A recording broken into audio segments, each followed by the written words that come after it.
This is my 1974 MGB that I bought for $1,000, and this is a wide body kit off of a Porsche 911. This is gonna be a fun one.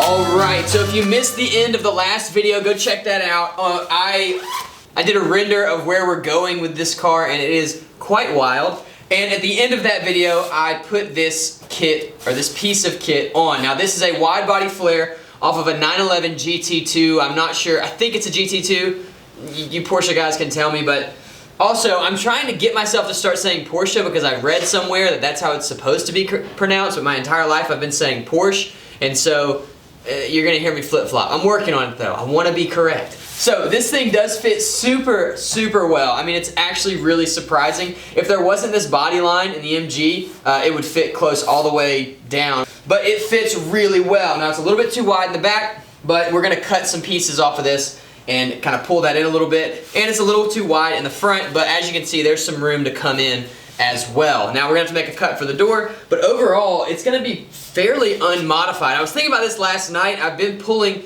molds, meaning I've been making completely fresh new parts for this car up to this point. We've already built the front end out and it's basically done. I'm working on producing the actual fiberglass for the car right now in the background of all these videos. But for this one, I don't think I'm gonna have to do that. I think I'm gonna do this the old way, or my old way, which is just build a one-off part out of this piece. It's such a close fit, I think it just makes sense. And then when I get done with it at the end, if I wanna pull a mold so I can make a copy, I may do that. But whenever I do fenders, because I want them to be as identical as possible, anytime I do something to one side, I go to the other side and do it. And I just work that way. It works for my brain. It helps me stay on track and it helps these things match in the end. So the first step is gonna be mounting these things. It actually takes quite a bit of time and measuring just to figure out, just to get these things in the same spot on each side of the car, but we'll get there. We're gonna time lapse it because it's kind of boring to watch, but when I move really fast, it's more fun to watch.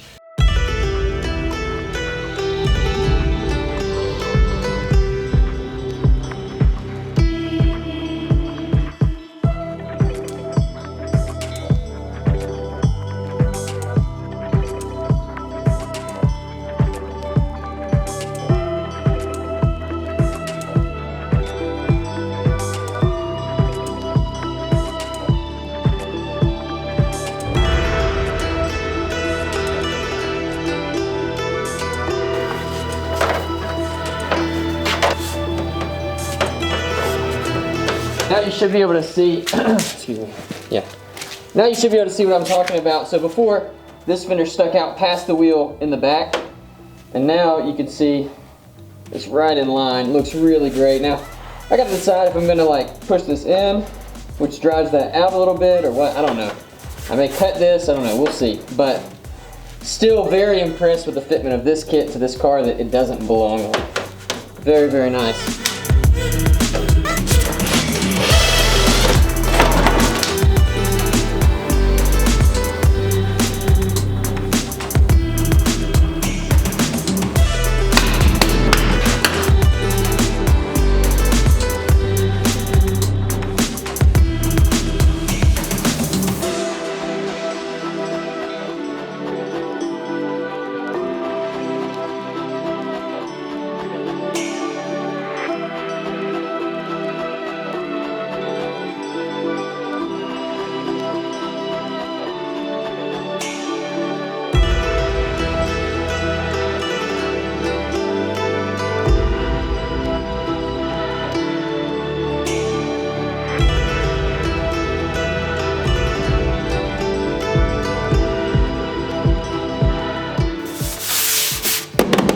Yeah, that's good, man.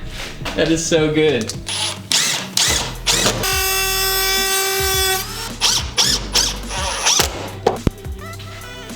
So the last part of this process before we start building stuff is figuring out how I'm going to connect the bottom. Now on the front fender, I built a piece that just wrapped around up underneath here and screws in on the bottom.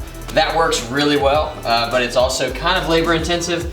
What I don't want to do though is just like yank that in there, because I just don't think, ooh, yeah, see, it doesn't like that at all. So yeah, I don't know. I think the next thing I need to do is make the doors open again.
I am proud of this. I am very proud of this. Man, the whole front end, because we did the like making molds and pulling parts and stuff, it was all new to me, and I just felt like, man, I really have no idea what I'm doing. But this time around, I kind of knew what I was doing a little bit, and it's about time. I mean, how long have we been building these custom kits?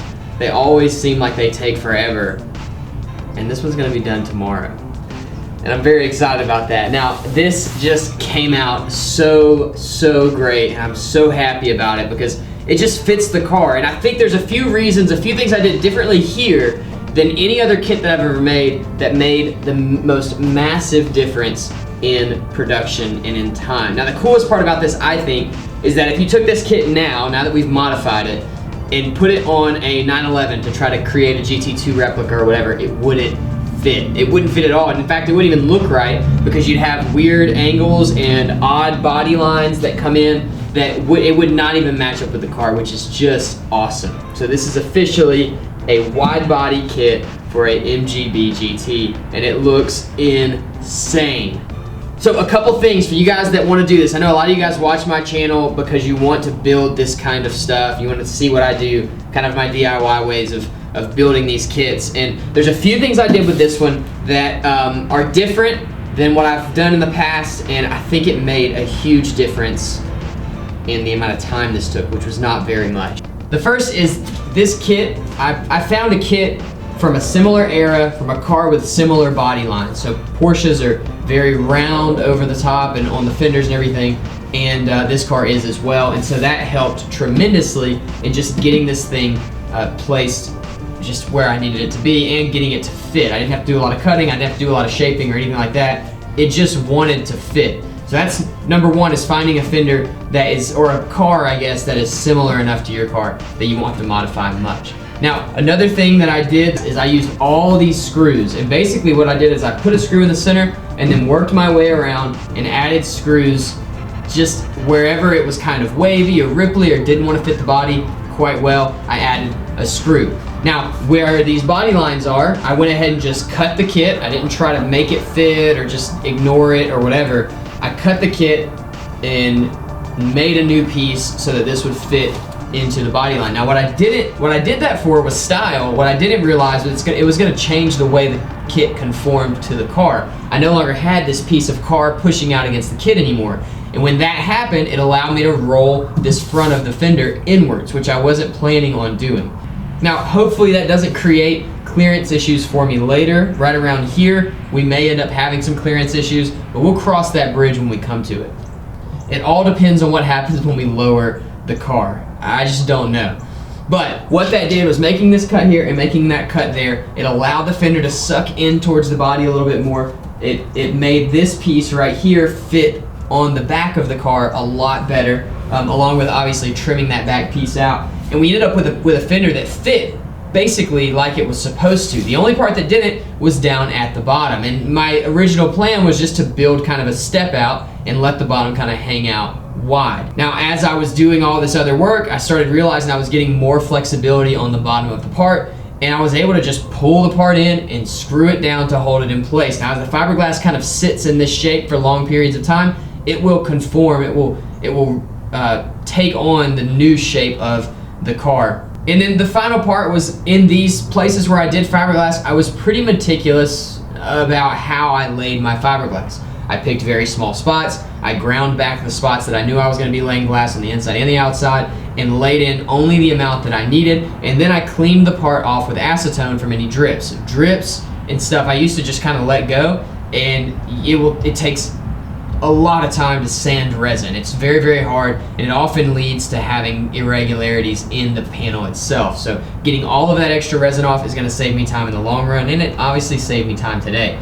Now, the only part that I actually had to fabricate in this whole thing is this bottom piece that kind of feeds down into the rocker. I'm going to body work that, and that's going to be the most work for this whole panel, and it's still not that much, but it is going to get covered up with a side skirt. Now, I can't build my side skirts until I get my front bumper and fender done, so we'll roll into that after we get done with these fenders. But that's going to be it for today. Tomorrow, we are going to body work these things. We'll sand them down, we'll throw some Bondo on them, we'll refine our lines a little bit, we'll flatten out that little panel we made on the bottom, and we'll prime them, and they'll be done. That's just it. They'll just be done. And that is so great. It's so awesome. I'm so excited and surprised that this went as smoothly as it did, because normally custom work just doesn't.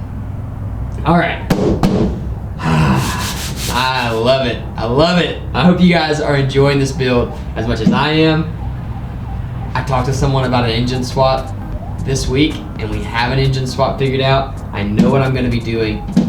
Very, very excited about it. But I'm getting ahead of myself. We gotta finish this kit. So I'm going to go work on another project I have in the paint booth right now, and I'll see you guys tomorrow when we'll finish these babies out. Thanks for watching.